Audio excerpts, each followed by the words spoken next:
You set your alarm last night for 5:30 in the morning. You told yourself this was it. Tomorrow would be the start. Tomorrow, you'd wake up early, hit the gym, eat something healthy, finally get a head start on the day instead of dragging yourself out of bed at the last possible minute. You even laid out your workout clothes. You put your phone across the room so you'd have to physically get up to turn off the alarm. You meant it this time. You really did. And then the alarm goes off. 5:30. The room is dark. The bed is warm. And before you even have a conscious thought, your hand has already found its way to that phone, the alarm is silenced, and you're pulling the covers back over your shoulder. You'll start Monday, you tell yourself. Or next month. Maybe January. Now here's the thing. That moment right there, that tiny, almost invisible moment between the alarm going off and you pulling the covers back up, that moment has nothing to do with discipline. It has nothing to do with willpower. It has nothing to do with how badly you want to change your life. That moment is running on a script you didn't write. A program you didn't install. And unless you understand how that program works, you will keep hitting snooze on your alarm, on your goals, and on the life you say you want. Not because you're lazy. Not because you're weak. But because you're fighting a system you can't see. What if I told you that the difference between people who seem effortlessly disciplined and people who constantly struggle isn't talent, genetics, or some secret reserve of inner strength? What if the difference is simply that one group understands the invisible mechanics behind their behavior, and the other doesn't? That's what we're going to explore together. And by the time you finish listening to this, you won't just understand those mechanics. You'll have a complete system to use them, in just 21 days, to break the habits that are quietly destroying your potential and replace them with routines that run on autopilot, pulling you toward the life you actually want.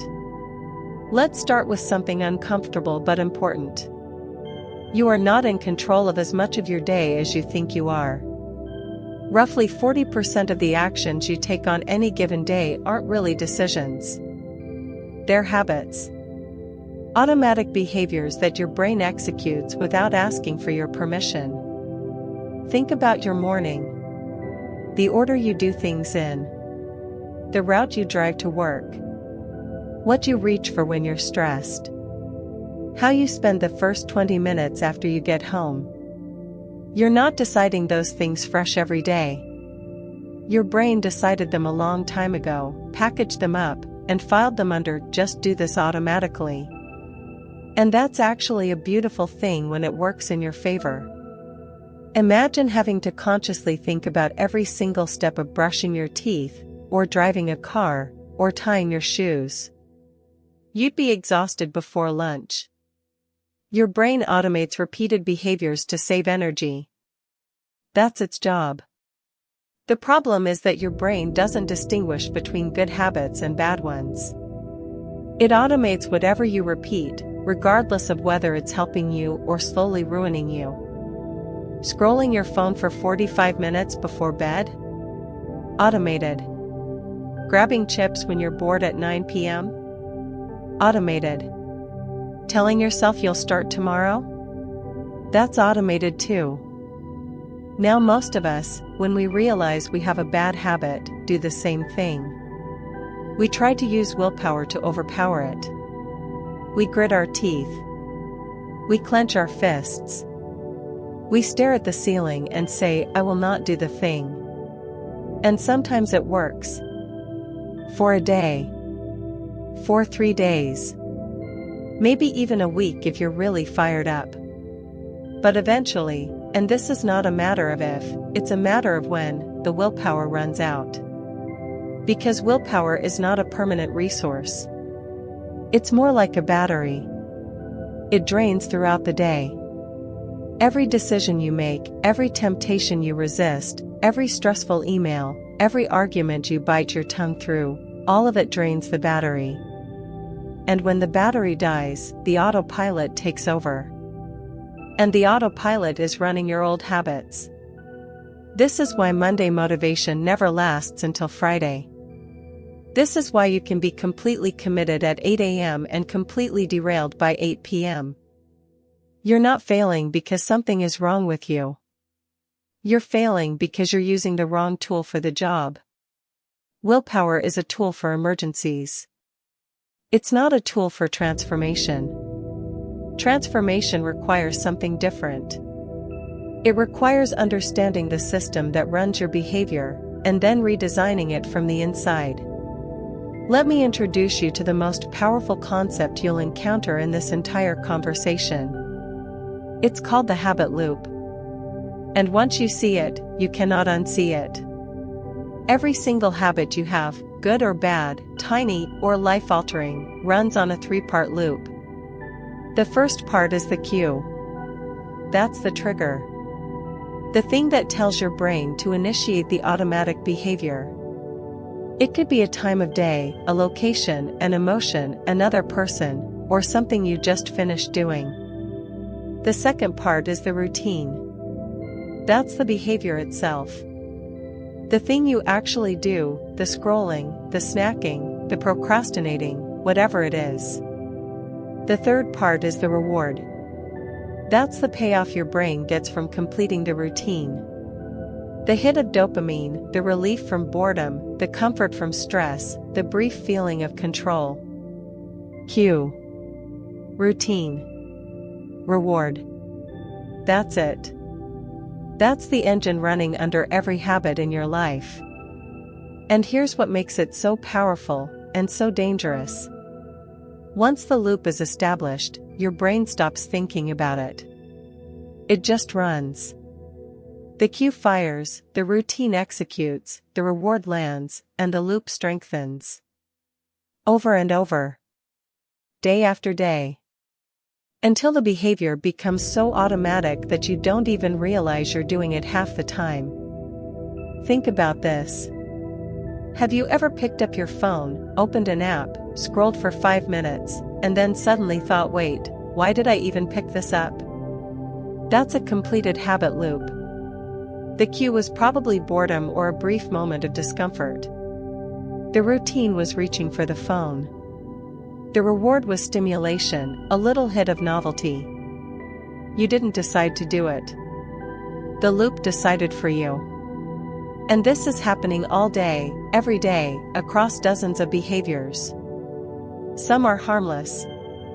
Some are helpful. And some are quietly stealing your time, your health, your focus, and your future. But here's where it gets exciting. Because the same system that locks you into bad habits is the exact same system you can use to build incredible ones. The loop doesn't care what program it's running. It just runs whatever you install. And if you learn how to identify your cues, swap your routines, and preserve the reward, you can reprogram yourself without needing superhuman discipline. You just need awareness, a method, and 21 days. But most people miss something critical about this process. And that mistake is the reason most habit changes don't stick. Let me show you what it is. Let's go deeper into the loop. Because understanding it at a surface level isn't enough. You need to understand each piece well enough to manipulate it. And the first piece, the cue, is where most people never even think to look. Let me tell you about a guy we'll call Marcus. Marcus is 34. He works in finance. He's sharp, ambitious, does well at his job. But he has a problem that's been bothering him for years. Every single night, somewhere around 9 p.m., he finds himself standing in front of the refrigerator, eating whatever he can find.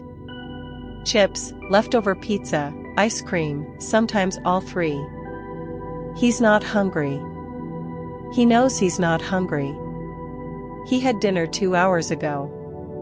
But every night, like clockwork, he's there. And every morning, he wakes up frustrated with himself. He tells himself tonight will be different. And it never is. Now Marcus thought his problem was a lack of self-control. He tried buying healthier snacks. He tried not keeping food in the house. He even tried locking the kitchen, and yes, that felt as ridiculous as it sounds. Nothing worked. Because Marcus was trying to fix the routine without understanding the cue. Here's what was actually happening. Every night around 8:30, Marcus would finish dinner, sit on the couch, and turn on the TV. That combination, the time, the location, and the preceding action of finishing a meal and sitting down, that was the cue. It was the trigger that launched the loop. His brain had learned over years of repetition that couch plus TV plus evening equals go to the fridge. The routine was the eating. The reward wasn't the food itself, it was the sensory comfort, the act of doing something with his hands, the little pleasure hit that broke up the passive boredom of watching TV. Once Marcus understood this, everything changed. Not overnight, but fundamentally. Because now he wasn't fighting a mysterious craving. He was looking at a mechanical system with identifiable parts. And identifiable parts can be adjusted. This is the thing about cues that most people miss. There are really only 5 categories of cues that trigger habitual behavior. Time of day, physical location, your emotional state, the people around you, and the action you just completed before the habit fires. Every habit you have, every single one, is triggered by some combination of these 5 things.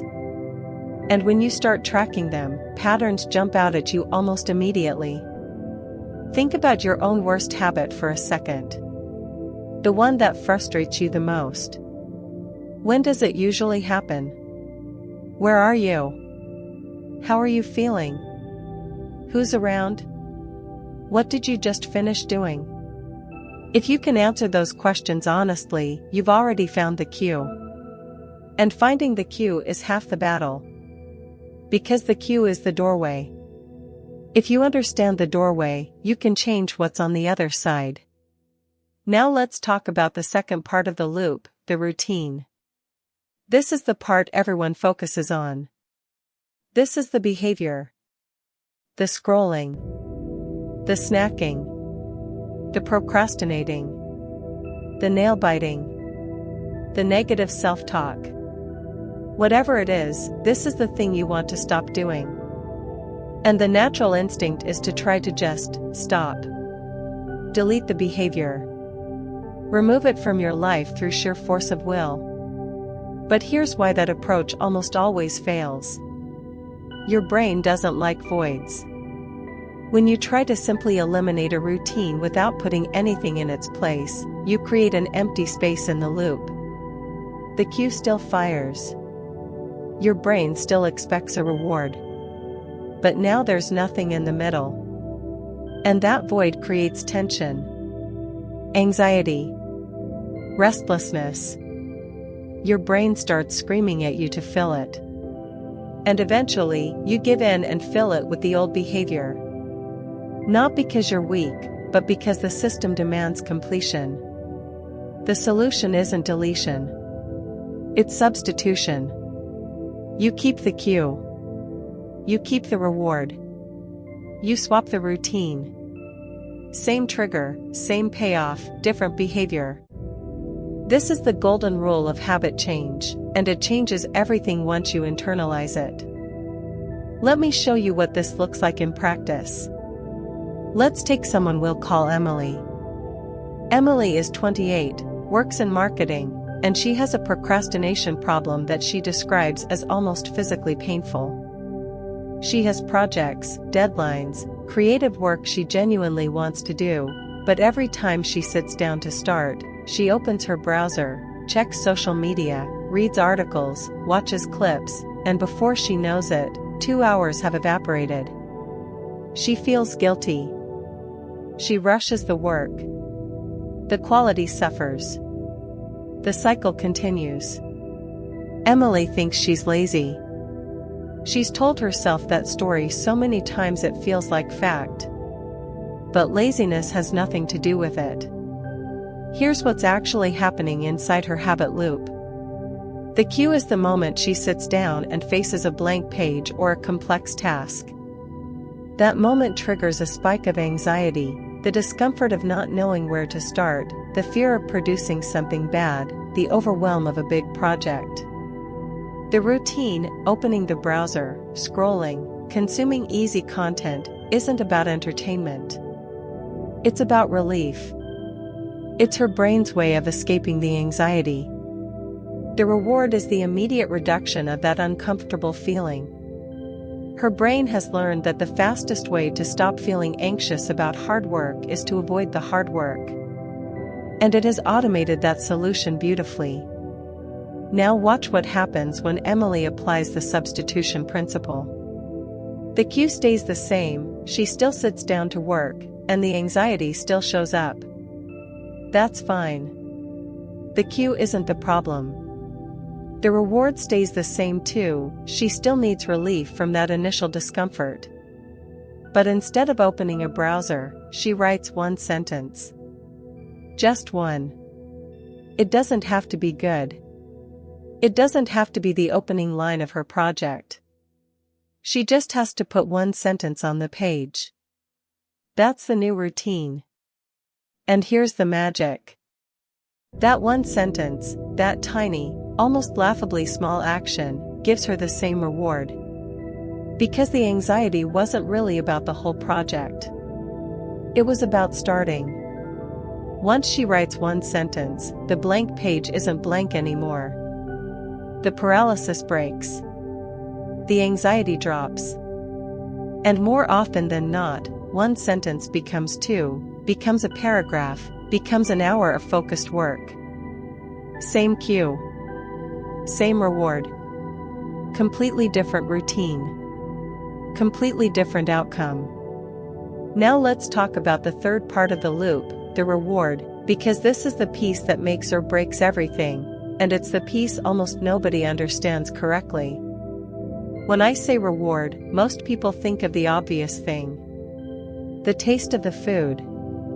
The entertainment of the scroll. The buzz of the cigarette. But the real reward, the one your brain is actually chasing, is almost never the surface level thing. It's the emotional state underneath it. Marcus wasn't rewarding himself with food. He was rewarding himself with sensory stimulation and comfort. Emily wasn't rewarding herself with social media. She was rewarding herself with relief from anxiety. The person who bites their nails isn't seeking the sensation of biting. They're seeking the release of nervous energy. The person who snaps at their partner after work isn't rewarding themselves with conflict. They're releasing the pressure that built up all day.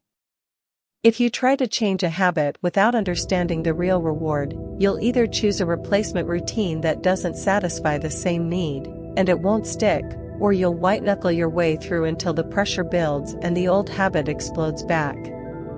But when you correctly identify the emotional reward, you can find dozens of alternative routines that deliver it. And the one that fits best for your life becomes your new default. Now here's the mistake that kills more habit change attempts than anything else. And it's so common it's almost universal. People try to change everything at once. They wake up on a Monday, or a January 1st, and they decide this is the moment. They're going to wake up earlier, exercise daily, eat clean, meditate, journal, read more, spend less, be more patient, drink more water, and quit social media. All at once. Starting now.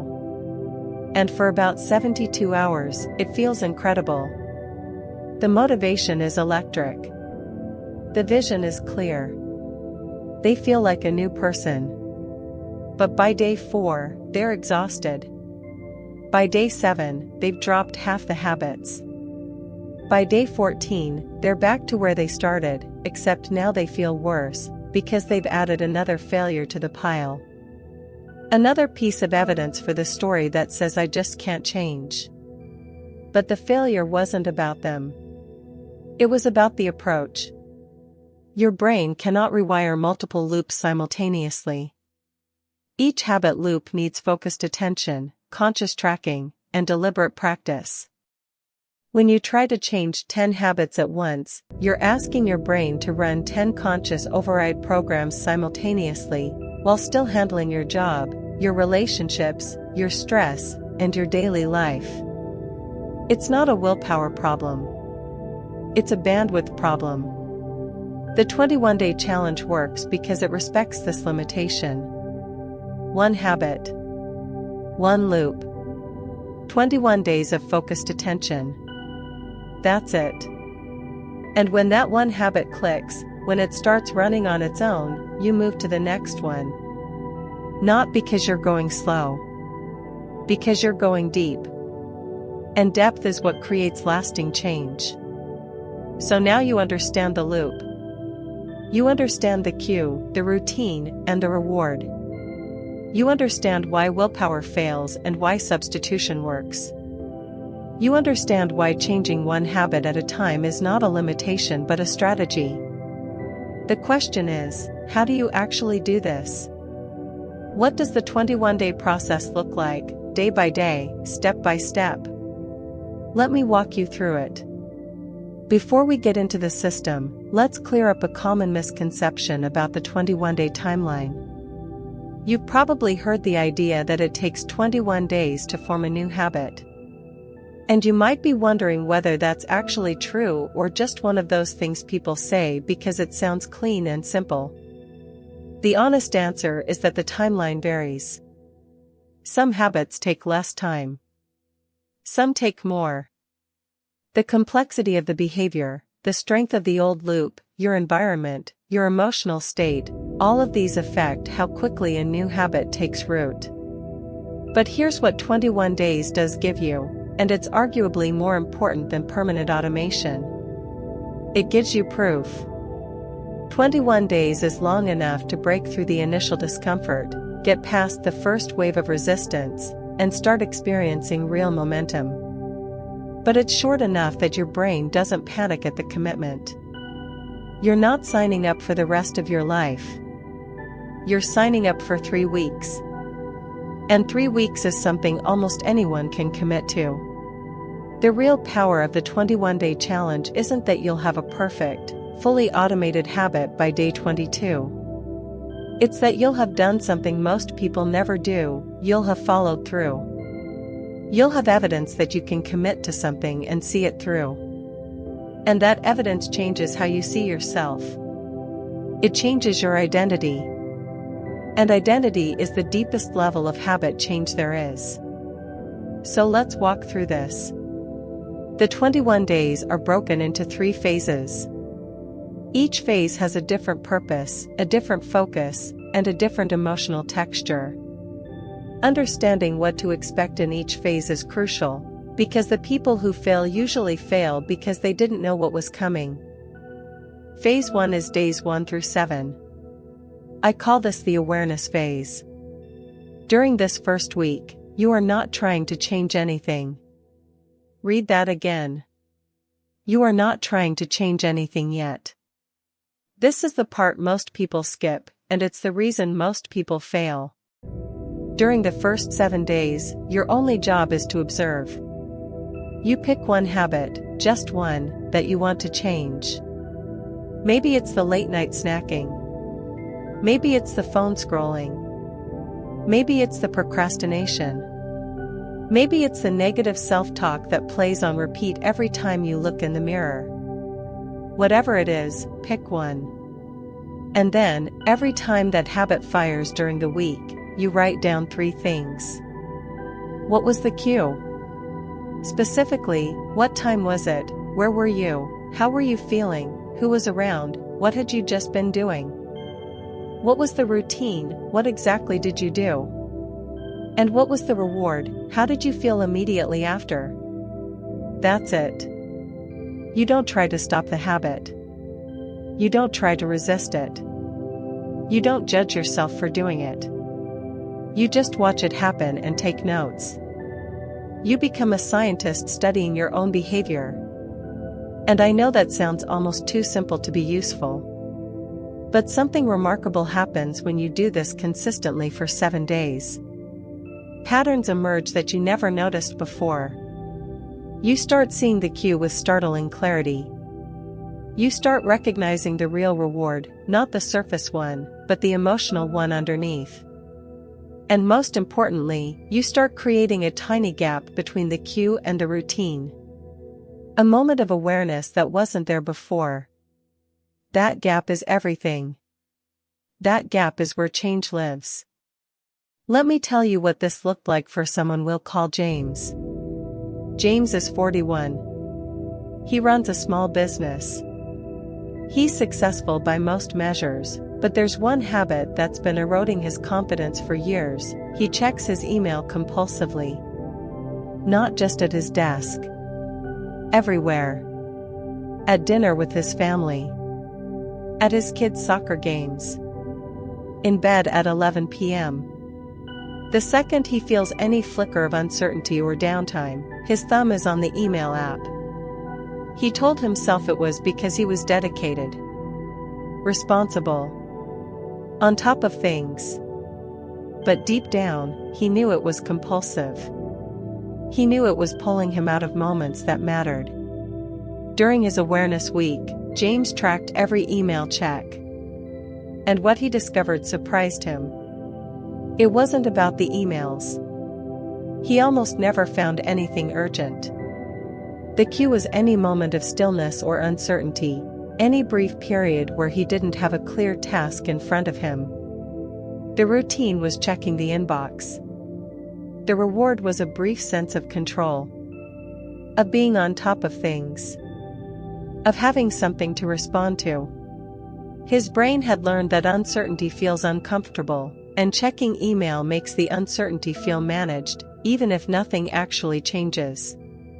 James didn't try to stop checking his email during that first week. He just watched. He counted. He noted the feelings. By day 5, he was already catching himself mid-reach, thinking, there it is again. The awareness alone started creating space. Phase 2 is days 8 through 14. This is the intervention phase. Now you act. Now that you've mapped your loop, you know the cue, you know the routine, you know the real reward, it's time to design the swap.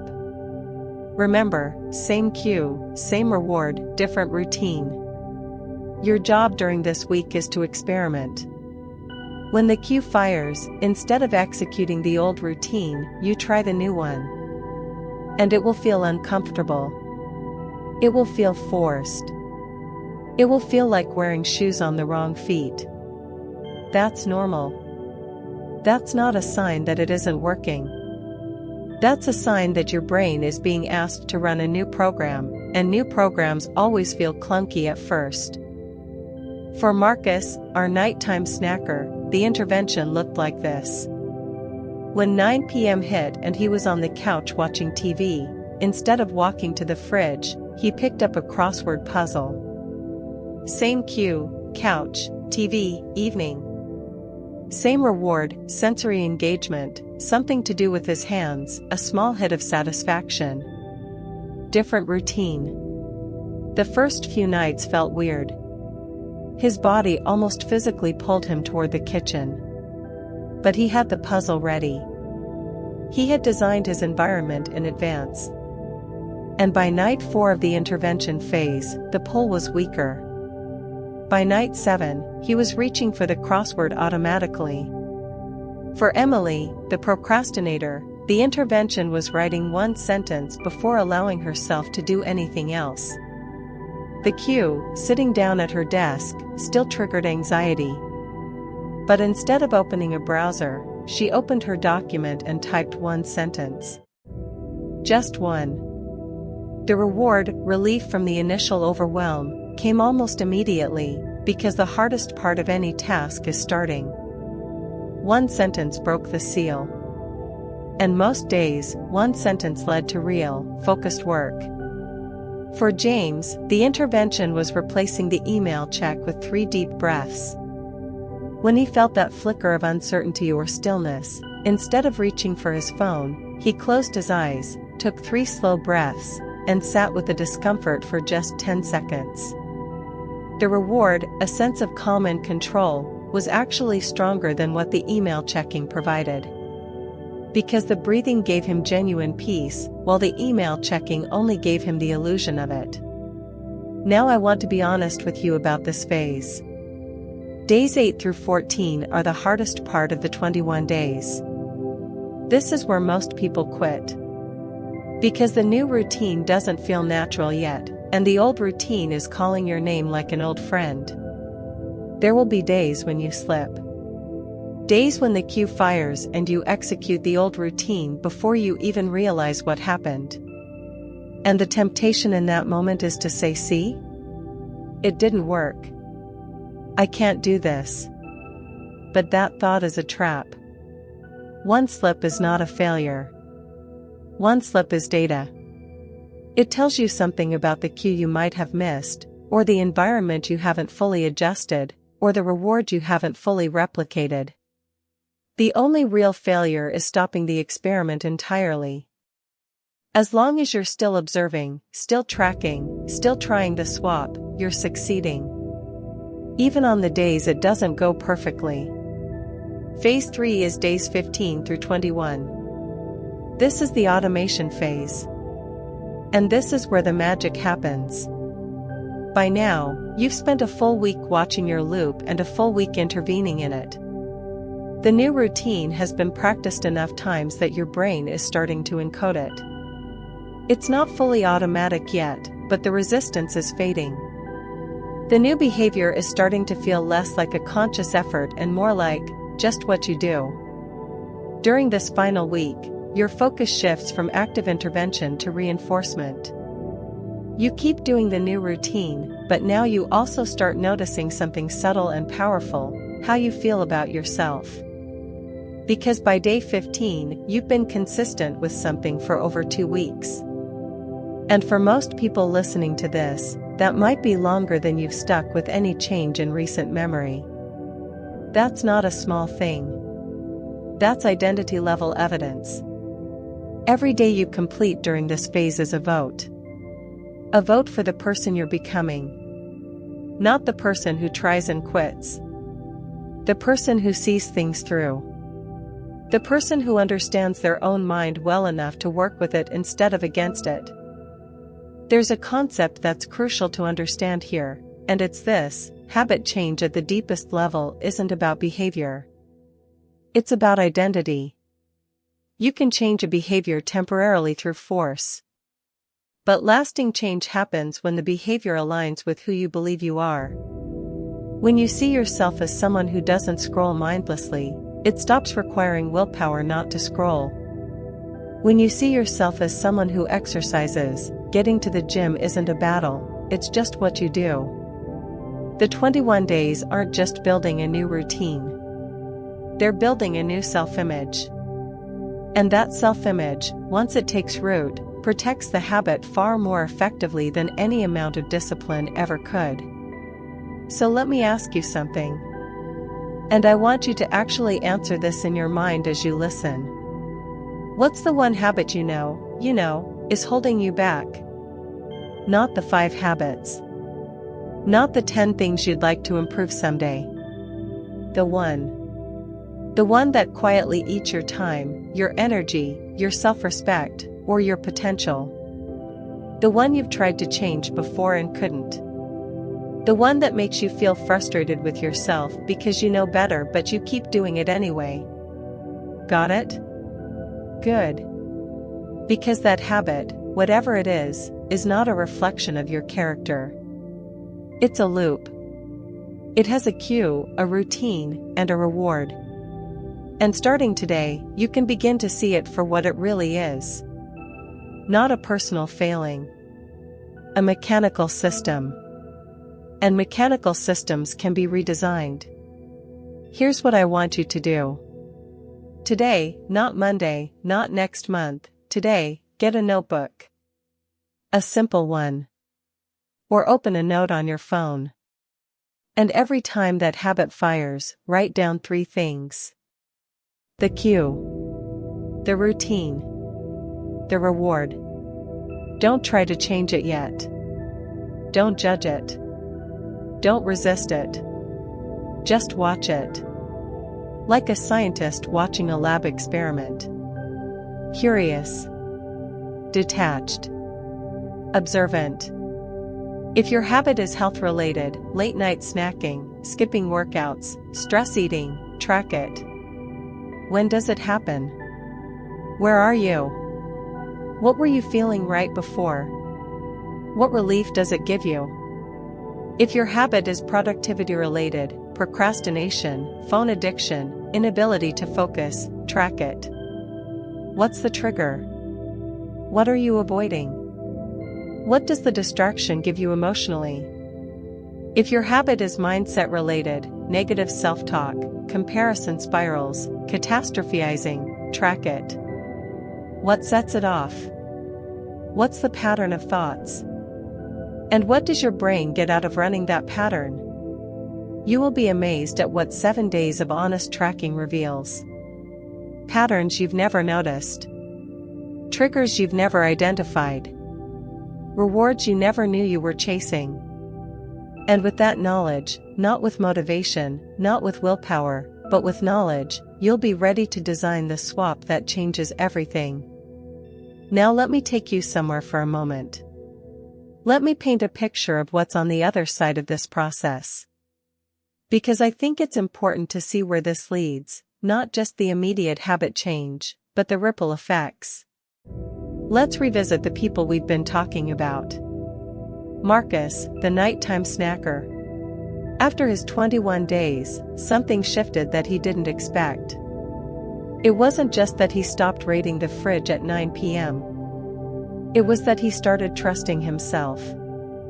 For the first time in years, he made a promise to himself and kept it. That trust, that self-trust, spilled over into other areas.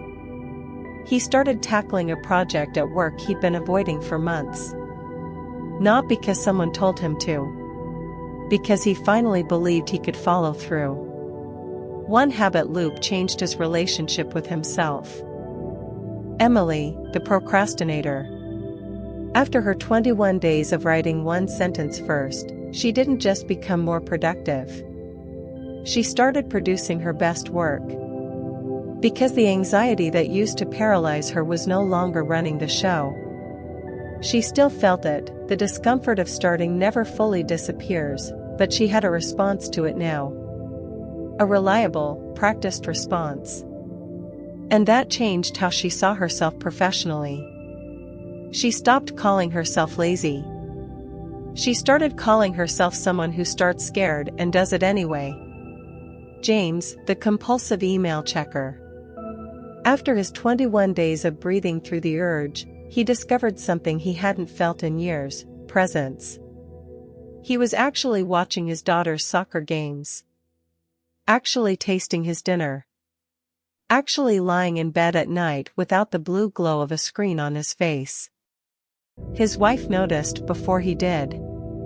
She said he seemed calmer. More there. And when she said that, James realized something that hit him hard. He hadn't been dedicated. He'd been addicted. And the 3 breaths gave him back something the emails had stolen, the ability to be where he was, fully, without needing to be somewhere else. This is what habit change actually looks like when it works. It's not glamorous. It's not dramatic. There's no Hollywood montage. It's quiet. It's incremental. And it's profoundly powerful. Because each small loop you rewire doesn't just change a behavior. It changes a belief. The belief about who you are and what you're capable of. Let me share the deeper truth underneath all of this. The one that changes how you see the entire topic of self-improvement. Most people think that transformation is about addition. About adding discipline, adding motivation, adding new routines, adding productivity hacks. But real transformation is about awareness. It's about seeing what's already running, the invisible programs, the automated loops, the unconscious patterns, and making them conscious. Because the moment a pattern becomes conscious, it loses its power over you. You get a choice. And choice is freedom. You've been running loops your entire life that you didn't choose. Loops that were installed by your environment, your upbringing, your stress responses, your past experiences. Some of those loops serve you beautifully. And some of them are quietly keeping you stuck in a version of yourself that you've outgrown. The 21-day challenge isn't about becoming a different person. It's about becoming the person you already are underneath the autopilot. The person who makes choices instead of running programs. The person who designs their days instead of drifting through them. I want to take you to a moment. Picture this. It's day 18 of your 21-day challenge. You've tracked your habit. You've mapped the loop. You've been practicing the swap for nearly 2 weeks. And then it happens. The cue fires, the same cue that has controlled you for months, maybe years. The same trigger that used to launch the old behavior without you even thinking about it.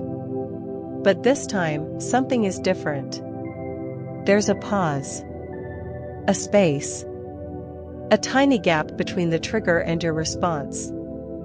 And in that gap, you feel something you haven't felt before, awareness. You see the cue. You recognize it. You feel the pull of the old routine. And you watch yourself choose the new one. Not because you forced yourself. Not because you white-knuckled through it. Because it's starting to feel like what you do. Like who you are. That moment, that single, quiet, unremarkable moment, is the most powerful moment in the entire 21 days. Because that's the moment you realize you're not controlled by your habits anymore. You're the one doing the controlling. That's the moment the loop shifts from owning you to serving you. And once you feel that, once you experience that gap, that choice, that freedom, you will never go back to believing you can't change. Because you just did. Now imagine what happens when you take that experience and apply it again. And again. One loop at a time. One habit at a time. Imagine 6 months from now. You've completed 2, maybe 3 21-day challenges. Your mornings are different. Your evenings are different. Your relationship with food, with your phone, with your work, with your own thoughts, it's all shifting. Not because you're exhausting yourself with discipline. Because you've redesigned the defaults. Your autopilot is now running programs you chose. Programs that move you toward your goals instead of away from them. Your environment works for you because you've set it up that way. Your routines serve you because you've engineered them that way. Your identity supports you because you've built evidence for a new story, the story of someone who understands themselves, who follows through, who doesn't need a motivational speech to get started because the system handles it. And here's the beautiful thing. It starts with one habit. Just one. One loop identified. One routine swapped. 21 days of attention. That's the entry point. That's all it takes to start the cascade. Let's go back to where we started. Remember that alarm at 5:30 a.m.? The dark room. The warm bed. The hand reaching for the phone. The covers pulled back up. The promise to start tomorrow. You now understand what was happening in that moment in a way you didn't before. There was a cue, the alarm, the discomfort of waking, the cold air. There was a routine, hitting snooze, pulling the covers up. And there was a reward, the immediate relief of staying comfortable, the brief avoidance of effort. That's not weakness. That's a loop. And loops can be redesigned.